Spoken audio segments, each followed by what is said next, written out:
네, 안녕하세요. 분전입니다. 오늘은 특례 보금자리론, 네, 이번에 정부가 발표한 어떤 대출 정책에 대해서 설명을 드리고, 요게 꽤 괜찮게 이제 실수요자들한테 다가올 수 있는 정책이라서 이거 설명을 드리고, 그것이 이제 부동산 전체적인 시장에는 어떤 영향을 미칠 수 있는지 그것까지 살펴보는 시간을 갖도록 하겠습니다. 일단 특례 보금자리론이란 무엇인가를 봤을 때 기존에 이제 대출 금리가 이렇게 높아지니까 어떤 가계적인 문제가 발생할 것을 미리 사전에 방지하고자 안심전환 대출이라는 걸 내놨었죠. 그래서 그 기존에 이제 금리가 계속 높아지는 사람들한테 고정금리로 좀 금리를 낮춘 낮은 금리로 전환해주는 그런 정책을 펼쳤는데, 그러다 보니까 이제 그러면 신규로 보금자리론을 받는 사람들보다 1주택자, 그러니까 무주택자보다 1주택자들의 전환대출의 금리가 더 낮아지는 어떤 역차별이 발생하고 있다라는 지적이 사실 많았어요. 그래서 이것을 다 통합을 해서 전환대출을 하던, 그러니까 대환을 하던 아니면은 신규로 받던, 다 통합을 해서 금리를 고정금리로 좀 낮게 해주자. 그리고 한도는 좀 높여주자. 이런 정책 대출을 지금 하려고 하는 게 특례 보금자리론이고, 그 외에 이제 적격 대출이라고 주택금융공사에서 나름 이제 금리도 낮고 뭐 한도도 좀 높게 해주는 그런 대출이 있었는데, 요것은 주택금융공사에서 하다 보니까 그 팥이 좀 작았던 그런 문제가 있었어요. 그래서 요것을 다 통합을 해서 전반적으로 좀 많이 해주는 그런 정책이 나온 게 특례 보금자리론이라고 보시면 좋을 것 같습니다.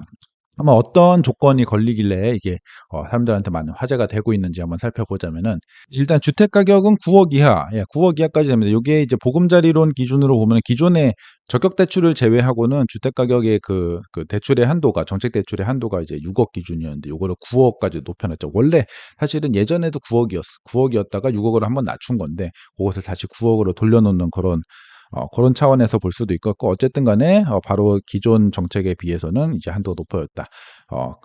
주택가격 그 기준이 높아졌다. 그런데 지금 하락장이 되게 크게 온 상황이잖아요. 그렇기 때문에 9억 이하로 요거를 풀어주면은 사실은 되게 고가 주택이 굉장히 좋은 곳에 뭐 국평 요런 것들을 제외하고는 꽤 괜찮은 집까지 사실은 요 대출의 대상이 될 수 있다라고 보시면 될 것 같고, 9억 정도면은 뭐 경기도의 신축 어 경기도의 완전 핵심지가 아니면은 그래도 거의 신축 국평도 살 수 있는 그런 수준이고, 25평 기준으로 하면은 뭐 서울에서도 좀 선택할 수 있는 여지가 많은 수준의 가격이라고 보실 수 있을 것 같고, 한도는 5억까지, 대신 LTV가 70%이긴 한데 9억짜리 살 적에 6억 3천까지 해주는 건 아니고 한도는 5억까지 이렇게 해줘도 기존 대비해서 한도도 높아졌다라고 보시면 좋을 것 같고, 그 아마로라고 한 거는 정확하게 여기 그 정부가 배포한 자료에 표시가 되어 있진 않지만, 그 보금자리론 기준으로 봤을 적에 1억 이 조건으로 나올 것이다라는 라고 생각하고, 이게 맞을 거예요. 근데 LTV는 70%, 그다음 DTI 60%, 이게 핵심이거든요. 핵심 중에 하나인데, DSR이 무관하고 DTI가 60%다. 이것은 뭐가 중요하냐면은, 내가 다른 채무가 있어요. 신용대출이나 뭐 여러 가지 다른 채무가 있을 적에 이것을 상환하기는 좀 어렵고, 근데 집은 좀 대출을 받아서 사고 싶고 이럴 적에 DSR이 걸리면은 못 삽니다. 그러니까 신용대출을 상환하지 않고서는 굉장히 주택담보대출이 적게 나올 수밖에 없는 상황인데, DTI는 요건만 가지고 보거든요. 내가 다른 대출이 얼마나 많던 간에 요건만 가지고 소득 대비 60% 요것만 보거든요. 그렇기 때문에 다른 대출 상관없이 요 정책 대출을 받아서 편하게 좀 내 집 마련을 할 수 있다. 요런 차원에서 되게 좋은 조건이라고 볼 수 있고, LTV 70%는 기존의 보금자리론과 기준은 같지만 요런 특례 대출이 아닌 다른 대출과 비교하면은, 특히 이제 조정 지역이나 요런 데 비교하면은 50%인데 70%까지 해 주는, 고렇게 좀 많이 해 주는 그런 정책이라고 보시면 될 것 같습니다. 그리고 생애 최초는 아마도 생애 최초는 아마도 80% 요거 유지해 줄 것 같다라는 생각이 들고, 또 하나의 핵심은 이제 소득 요건이 없죠. 소득 요건이 없다라는 거는, 기존에 내가 소득이 많다라면은 이런 특례 대출, 어떤 정책 대출을 이용할 수 없었거든요. 그래서 금리 부담 다 하고, 너는 소득이 높으니까 금리 부담 할 수 있잖아. 금리 부담 다 하고, 그다음에 LTV 요 대출 한도도 좀 적게 받아서 생돈 다 내서 집 사, 이렇게 했는데, 사실은 요거 자체를 이제 없어져서 내가 소득이 많으면은 좀 저금리에 대출 많이 받아가지고 이제 내가 소득이 지금 많으니까 차례차례 상환할 수 있게 해주는 그런 굉장히 좋은 조건이 나왔다라고 보시면 될 것 같고 또 하나의 핵심은 이제 고정금리 4%에 4% 초반 이게 굉장히 중요하죠. 4%에서 4% 초반 정도 되면은 사실은 한 2018년, 19년 정도와 큰 차이가 없는 수준의 조건이 될 것 같아요. 네, 그러니까 그때 시중 주택담보금리 기준으로 봤을 때 물론 그때는 3% 정도, 3%대 정도라고 보지만 그거보다 약간 높은 정도. 네, 그래서 완전 제로금리 시절만큼도 아니지만 지금 금리가 엄청 높아진 시절 수준도 아니고 굉장히 그냥 적당한 수준으로 사람들이 이제 지금 소득 기준으로 상환할 수 있을 정도의 수준을 잘 맞춰주고 고정금리가 됨으로써 이 시장의 변동 보게 된 흔들림을 막아주는 그런 좋은 조건으로 여러모로 나왔다고 보시면 될 것 같고 분할 상환 같은 경우는 채증식 분할 상환이 이제 가능하다라고 지금 예상이 되는 거는 이제 보금자리 기존의 보금자리론 같은 경우가 이걸로 가능했거든요. 그럼 채증식 분할 상환이 뭐냐라고 하면은 살펴보면은 상환 회차별로 납입하는 이제 원금액이 처음에는 원금을 덜 갚았다가 점점점 납입하는 원금액이 많아지고 이자는 처음에 많이 냈다가 점점 줄어든 요 방식입니다. 이게 마치 처음에는 이자만 내는데 그게 뭐가 좋아라고 생각하실 수 있는데 일종의 일단 반거치 느낌이라고 보시면 돼요. 거치가 뭔지 아시죠? 거치가 처음에는 원금 상환 안 하고 이자만 계속 내는 게 거치잖아요. 근데 완전 거치는 아니고 반거치. 그러니까 초반에 내는 돈이 작아요. 그래서 예를 들어서 그냥 원리금 분할 상환이라고 하면은 매달 150만 원씩 내야 되는데 좀 채증식 분할 상환이라고 하면은 초반에는 80만 원만 냈다가 나중엔 230만 원을 내게 되는 그런 식이거든요. 그래서 초반에 이걸 장기로 했을 적에 초반에 내는 그 비용이 적고 나중에 내는 비용이 많아지면서 보통 이제 젊으신 분들 특히 뭐 아주 젊지 않아도 한 40대만 되어도 점점점 소득이 좀 높아지는 그런 경향이 있잖아요. 그래서 초반에 집을 마련했을 적에는 부담이 좀 적게 이렇게 돈을 내고 그다음에 나중에는 소득이 좀 높아졌을 적에 좀 더 많이 상환을 하고 그다음 소득뿐이 아니고 사실 점점 뭐 지금과 같은 되게 긴축의 시대가 아니고서야 사실은 초반에 돈을 덜 쓰고 나중에 돈을 많이 내는 게 그 채무자한테 좀 유리한 경향이 있거든요. 그러니까 이게 왜 좋냐라는 것을 좀 반증해 주는 부분이 일반 은행에서는 채증식 분할 상환을 받아주지 않아요. 체감식 분할 상환을 주로 이렇게 많이 권유하거든요. 체감식이 이제 원금 균등 상환, 그 다음에 중간 정도가 그 원리금 균등 상환인데 그거에 원래는 채증식 분할 상환이 있는데 요거는 대부분의 금융권 은행권에서는 받아주지 않아요. 받아주지 않는다는 건 지네들이 불리하니까 안 받아주는 거겠죠. 그래서 근데 요 특례 보금자리론 그러니까 기본적인 보금자리론에서는 채증식 분할 상환이 가능하다.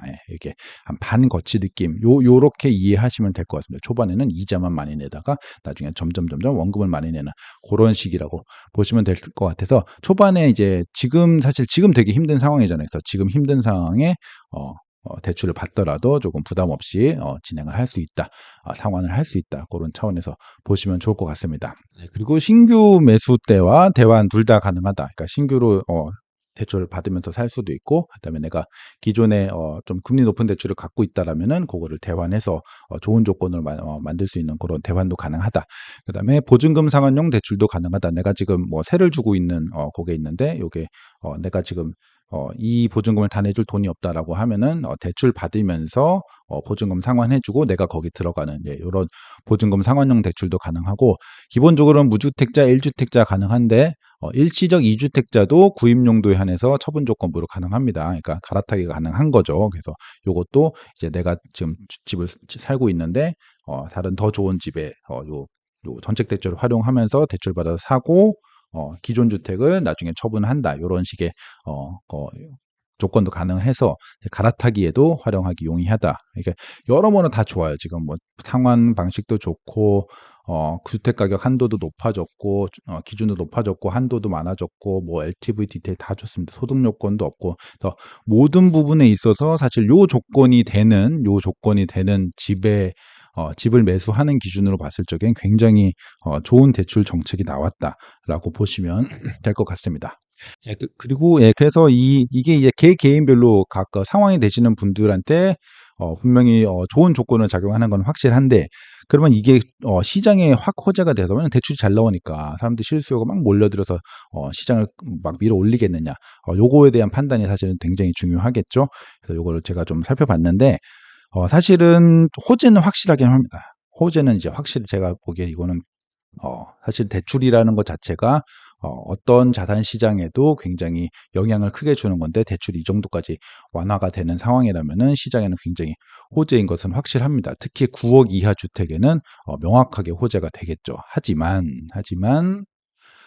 이것 때문에 지금 그 시장 자체의 그 불신을 가지고 있는, 시장이 곧 더 떨어질 거야라는 생각, 시장이 더 이상 오르지 않고 떨어질 거야라는 심리가 지금 팽배한 상황에서 집을 안 사려는 사람이 하려고 돌아서진 않을 것 같아요. 예, 그렇죠.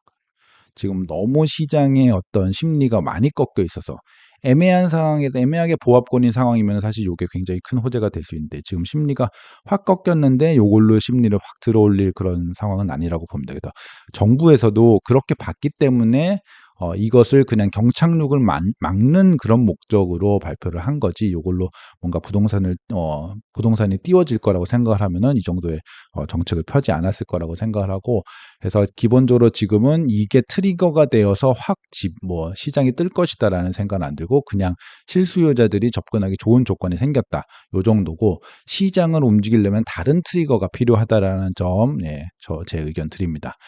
어떤 트리거가 필요하냐? 뭐 거시경제가 일단 안정화되고, 그러니까 금리가 떨어져야 되는데, 어차피 전체 대출은 금리가 낮게 받는데요라고 생각하실 수 있지만, 그러니까 내 금리가 떨어지는 것도 중요하지만 그것보다 시장 전체의 금리, 그러니까 부동산 시장을 넘어서 전체 거시경제 측면에서의 금리가 낮아져야지 유동성이 커지고, 그 돈이 흘러가고 사람들한테 돈이 꽂히고, 사람들이 이제 다른 투자, 자산 투자도 하고, 뭐 주식도 올라가면서 좀 자금력이 생기고, 이런 것들이 사실, 금리라는 게 담보대출 혹은 신용대출의 이자율만 보는 게 아니고, 금리가 낮아짐으로써 유동성이 풍부해지고 자산시장이 활발해지고, 금리가 높아지면 조금 그게 둔화가 되고, 이런 문제가 굉장히 크거든요. 그래서 지금 요 정책대출로 주택담보대출의 금리는 낮아질 수 있지만, 그렇다고 해서 자산시장이 유동성이 커지는 건 아니기 때문에 좀 더 거시경제가 안정화되고, 시중금리가 낮아지고, 기준금리, 시중금리 다 낮아지고, 뭐 그런 것들을 통해서, 그다음에 전세가 하락세가 지금 좀 약해지거나 멈추면, 지금 전세가 하락이 너무 큰 게 요런, 여기는 이제 매매 대출 요런 정책인데, 전세 하락세가 좀 너무 크기 때문에 이것만으로는 시장을 밀어올리기는 어렵고, 전세 하락세가 약해지거나 멈추는 것을까지 보여지면은 그때 거래량을 늘어나는 데에 이게 굉장히 큰 효과를 줄 것이니까, 다른 조건들이 좀 안정화된 후에, 다른 조건들이 충족된 후에, 그다음에 좀 안정된 심리 상태에서, 이 정도면은 전세가도 올라가고 주식도 올라가고, 더 이상 집값의 하락에 대한 생각도, 뭐 사람에 따라 생각은 다르겠지만, 집값 하락에 대한 생각이 전환되는 사람들의 조금 숫자가 조금 늘기 시작하면은, 그때 이제 요 대출을 활용해서, 예, 실수요 매수를 하고, 그러면서 거래량을 늘리는 데 효과를 줄 것이라고 생각합니다. 그리고 거래량이 늘어나면 또 그것 자체가 시그널이 되면서 다시 시장이 좀 반등세로, 완전 막 올라간다는 게 아니고 어쨌든 반등세를 좀 띌 수 있는 그런 시그널이 될 수 있잖아요. 그래서 이것이 분명히 호재고, 추후에 다른 조건이 생겼을 적에 합쳐져서 시너지를 팍 낼 수 있는, 예, 그런 거에는 분명히 중요한 호재, 그러니까 잠재적 호재로서는 굉장히 강력하다. 그런데 이것만으로는 안 되고, 이런 전제 조건들이 충족이 됐을 적에 같이 시너지를 낼 수 있다라는 정도라고 생각하시면 좋을 것 같습니다. 그리고 지금 이 어떤 규제 완화, 요런 거에 있어서 한 가지 더 주목해야 할 부분은, 이러한 규제 완화들이 지금 한 번에 강하게 오진 않아도 지금 조금씩 쌓이고 있어요. 그러니까 누르는 규제들도 누적이 되면서 금리 인상과 겹쳐가지고 한 번에 굉장히 규제 효과가 강하게 터졌었는데, 완화들도 한 번에 강하게 오진 않아도 누적이 되면서 계속 효과들이 잠재적으로 쌓이고 있는 것이긴 하거든요. 이 상황에서 거시경제가 조금 안정화되고 전세가 하락이 좀 안정화되면은, 요런 규제 완화들이 힘을 받으면서 탁 올릴 수 있어요. 그런데 요런 규제 완화들이 지금 고가주택 대상은 거의 없거든요. 그러니까 15억 대출 그 금지됐던 거 완화한 거 제외하고는 고가주택 대상의 규제 완화는 거의 없어요. 그 전월세 대책도 그렇고 전월세 대출도 그 버팀목 버팀목 뭐 대출 요구해 가지고 굉장히 좀 저금리로 할 수 있는 고런 대출이 생겼고, 그다음 매매도 쪽 규제도 여러 가지로 좀 완화가 되고 있고, 그다음 규제 지역 해제도 지금 서울은 안 되고 있잖아요. 서울은 안 되고 있고, 규제 지역 해제도 굉장히 고가 주택 대상은 거의 없다. 아마 규제 지역 해제 서울이 된다고 해도 아마 노도강 뭐 금관구 요쪽부터 해제가 될 것이지 강남 3구는 되게 오래 걸릴 것 같거든요. 기존에 MB 정부 때도 강남 3구는 2012년에 MB 정부 마지막 연도에 가서야 해제를 해줬어요. 그렇기 때문에 규제 지역 해제도 고가주택 대상의 그 지역의 해제는 사실 거의 없을 것 같기 때문에 반등 시에 어느 쪽이 투자될지를 사실은 판단해 볼 수 있는 어떤 시그널이 될 수 있다라고 생각합니다. 지금 보면은 여러 가지 제가 조건이 충족이 되면은 이런 것들이 어떤 상방 압력을 줄 수 있는 누적이 되는 규제 완화들이, 그다음에 특히 이제 대출 관련한 완화들이 상방 압력을 줄 수 있는 어떤 시너지를 낼 수 있는 요소라고 얘기를 했는데, 대부분이 중저가, 중저가 혹은 또 저가 요 주택들 대상, 좀 높으면 중가, 그러니까 9억 이하, 6억 이하 요런 쪽들이 대상이기 때문에 추후 반등 시에 전고 좀 회복은 아니더라도 어디 쪽이 좀 더 투자해서 수익률이 높게 될 것인가.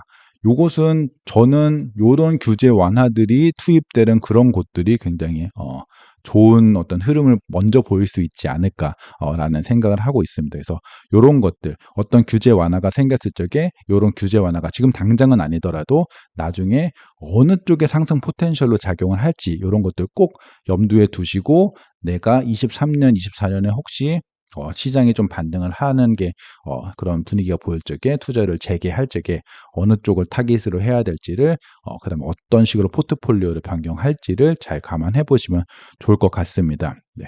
그래서 오늘은 특례 보금자리론에 대해서 살짝 알아봤고, 그것이 이제 시장에 어떤 영향을 줄지 살펴보았습니다. 굉장히 좋은 정책이고 실수요자들한테 굉장히 좋은 정책이건 확실하고, 그러면 그게 시장에 특히 조건이 해당되는 그쪽에 대해서는 굉장히 포텐셜로 작용할 수 있다. 이런 거 설명드리면서 오늘 마무리하겠습니다. 네, 감사합니다. 잘 도움이 되셨다면 구독과 좋아요 부탁드릴게요. 감사합니다.